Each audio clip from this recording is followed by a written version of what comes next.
Hey guys, Farrak here. Okay, today I have a replay between YaBroo and ahha. So YaBroo starts Nature, plays Windweavers, and ahha starts Dreadcharger. Both players destroy their walls as expected. Now, Nature's most powerful tool against Shadow is spamming Windweavers and then rooting Shadow and letting the multi-shot do the work. Usually Shadow players just spam Nox's back and motivate a Nox. It's a pretty fair fight, and it really just depends on positioning. But given that ahha already has a Forsaken and a Dreadcharger, this won't be happening. Keep in mind, Nox is 50, this is 50, this is 60. So together it's only, what are we looking at? 50, 50, 60, 160, while YaBroo has 370 Windweavers. So YaBroo has a lot more power spent on the ground, which is why ahha immediately goes tier 2. Because Windweavers are nice, but versus Dark Elf Assassins, which only cost 50 power, they're awful. So, I mean, they're not awful. They have good defense versus them, but they die very quickly to Dark Elves. So YaBroo grabs a well, which is extremely risky because defending Nightcrawlers and Dark Elf Assassins with Nature tier 1 is not fun. So let's see what happens. So he pulls out a Shaman, or Shaman according to the game, and ahha immediately takes a well, not something I usually advise. Because at that point he immediately gave YaBroo the advantage for having the well first. YaBroo finally builds a second well. We should be seeing Dark Elf Assassins, yep. Immediately trance. There you go. And YaBroo pulls back. Look how much damage they do. That's crazy. And ahha takes another well. At this point they're even on wells, and ahha is tier 2.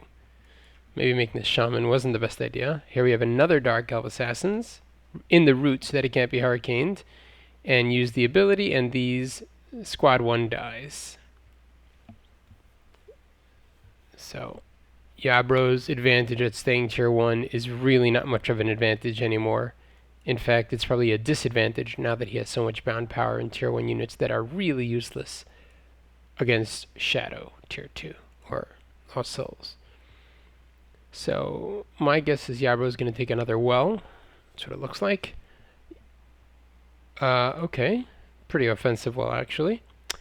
Rather than go tier 2. Another set of Windweavers. Not something I think is the smartest idea, but okay. Aura of Corruptions, you should quickly pull out. That Nightcrawler was way too early. I don't know what I was thinking. He could have killed them if he did it right. Probably should have been a Phoenix, but... And here we have a Nox, which will die. So this is a wasted 100 power of ahha. YaBroo should immediately take a well.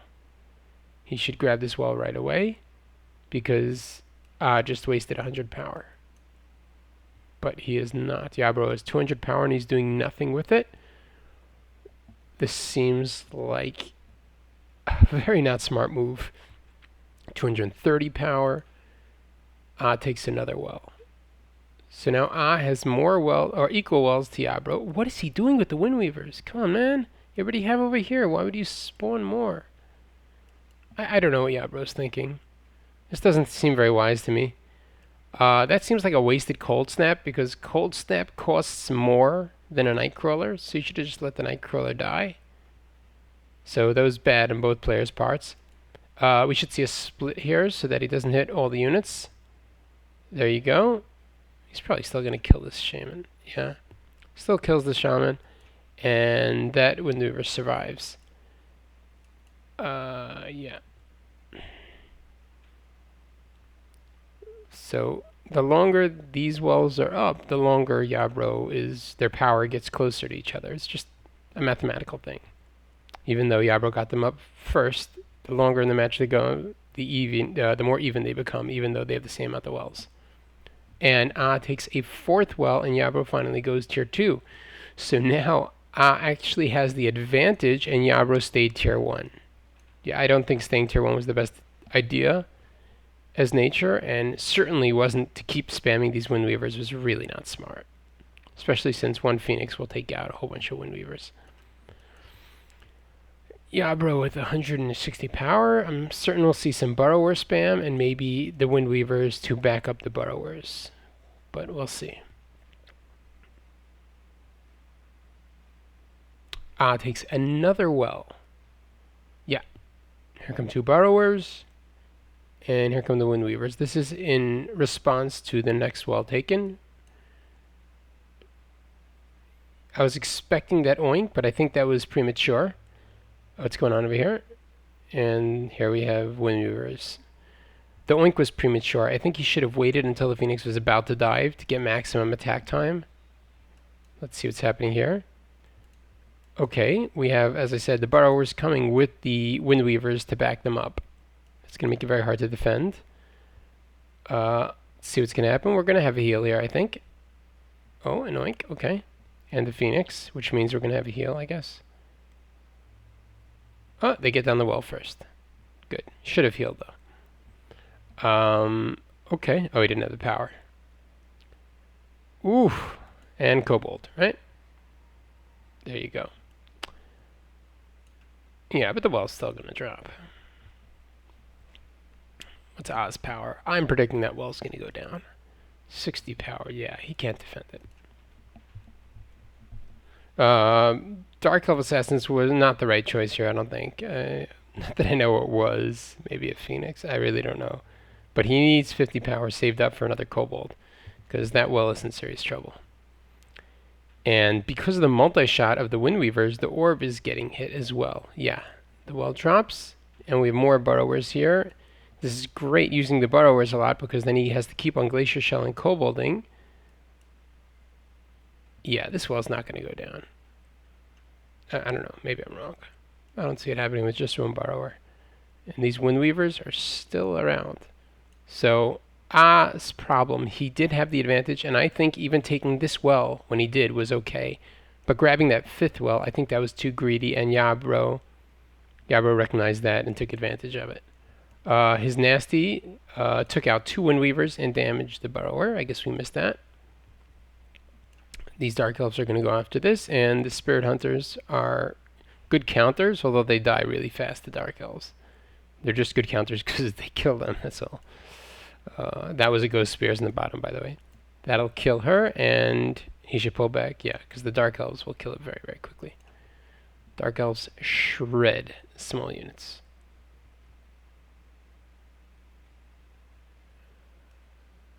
Okay. So at this point, YaBroo has the advantage. Spirit Hunters are very interesting units, even with like nothing of health. They accomplished. Yeah, that was a failed route. He wanted to pull back, but it was too late. That was a fail. Yeah, he got these guys tranced and pulled back. I don't know why he would bring Ghost Spears in there alone. And YaBroo, wow, 450 power. I completely missed that. And YaBroo goes tier 3. Fire. So it's fire, nature, fire, what I used to play. I say used to because I really just don't play anymore. Goes tier 3. Instant Frenzy from this Nightcrawler because these are medium counters.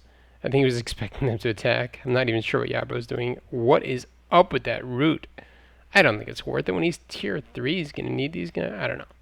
What do I know? And the Burrower just constantly keeping pressure so that will have to make a defense. What's going on here? Fathom Lord and Magma Hurler. Interesting combo. And drones. Interesting. Okay. Let's see what... Are we going to have a heal here? We should have a heal here. That would be nice. Even now, I think it'll be worth it. What's going on here? Yeah. Timeless one. Where is his drones? Oh, here they are. Silver wins versus drones. I believe drones win. They're both large counters, and drones are just stronger. Magma Hurler. Okay. Remember, silver winds are large counters, but magma hurlers do knock back medium units. So versus silver wind spam, they're useless, but versus one silver wind, magma hurler is really useful. Okay, let's see what's going on. Yeah, you see he's going to knock back the silver ones. He doesn't have cobalt, so it's not really going to help. A lot of madness going on here. I think that was a wasted paralyze, but we'll see. Yeah, he should heal. Heal! Okay. Power well destroyed. Where? Yeah, I said that was going to get destroyed. Good call, Farrak. Thanks, man. No problem. Healing this guy up. I think he should have just used the heal button. I don't think it's going to be worth it. Yeah. Silver and spammy. Yeah, YaBroo really blew it in tier 3. Wow, he had this. I think he had it in the bag. The silver ones really wrecked him. And here comes an Ashbone. Although Ashbone, sorry about that. Ashbones die very quickly to magma hurlers. And YaBroo is not taking advantage. He must be focused on something else. Yeah, what's going on over here? Yeah, good game. Looks like Ah's going to win, even though YaBroo really should have won this. He had a tremendous advantage when he went tier 3. Not tremendous, but a pretty decent one. Got down those 2 wells really fast. Went tier 3 with a ton of power, but what the heck? Why does he have revenge in his deck? Yeah, okay. Looks like that's game. Really could have been nice. I mean, I'm not denying that Lost Souls tier 3 is incredibly strong. Even just Timeless 1 and Silver Ones are a very, very strong combo. But still. Alright, good game. I have no idea why it's still going to go on. Should I speed it up? I'm going to speed it up because I can't see this being useful. Really? What's going on? Ah! Seriously? Lost Horror? Oh, interesting. So we have Mauler to counter the Lost Horror. We're going to Cold Snap to counter the Mauler. Everything died except one Magma Hurler, which is not going to last long. Yeah, this guy's got some nice splashy shot stuff. Thingy-mabob. Lost Goo. Yeah. Alright, now that's game. But Mauler is disabling him, as you can see. Alright. Very good job from both sides. I don't like the fact that YaBroo made so many Windweavers when he was tier 1 versus Lost Souls tier 2. And I am not a fan of the way he handled tier 3. I think he could have won. Alright. See you guys in the next video.